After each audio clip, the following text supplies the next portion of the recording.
No matter what age, when it comes to losing a loved one, it can be a difficult thing to process. KMR Local 4's Jason Bridge has more on how Hope in Healing Place wants to help those that are grieving do it in a healthy way.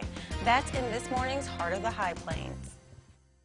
Death is a hard subject, and it's very hard to find other people to console you during those times. When it comes to dealing with the tragic loss of a loved one, Howard knows exactly just how hard it can be, as she lost her dad several years ago to a massive heart attack.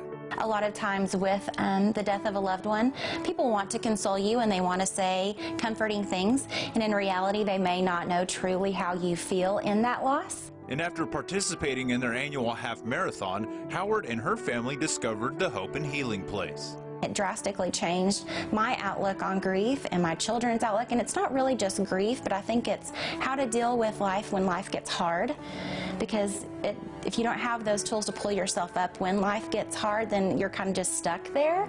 Hope in Healing Place is a free support group-based nonprofit that helps people of all ages deal with the tough subject of losing someone they love, and doing it in a healthy manner. Maybe they're so lost in their grief that they lose their jobs, or they seclude themselves from their friends. They turn to addictive behaviors with drugs and alcohol. There's just those negative behaviors that you can fall into. And here we like to show them that there are ways that you can healthily cope with your grief. And they start this by putting you in one of the several types of groups that's offered at their facility. We have a generations group, which is for everyone in the family, school-age children up to adults, which could be parents, grandparents, aunts, uncles, and they come together, they share a family meal, and then they divide up into age-appropriate groups to work through our grief curriculum that's led by a facilitator. For example, teenagers are asked to paint masks. On the outside, they paint them how they want the world to see them.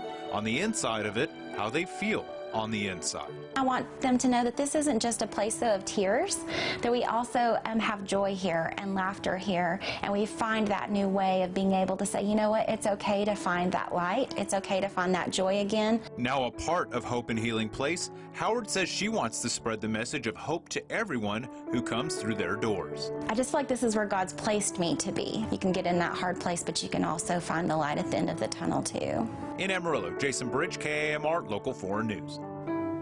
Now, one of the big fundraisers that the Hope in Healing Place does is the Big Cheese, where local restaurants and businesses compete to see who has the best and most delicious mac and cheese. For more information on tickets and times for that event, we provided you a link over on our website at myhighplains.com.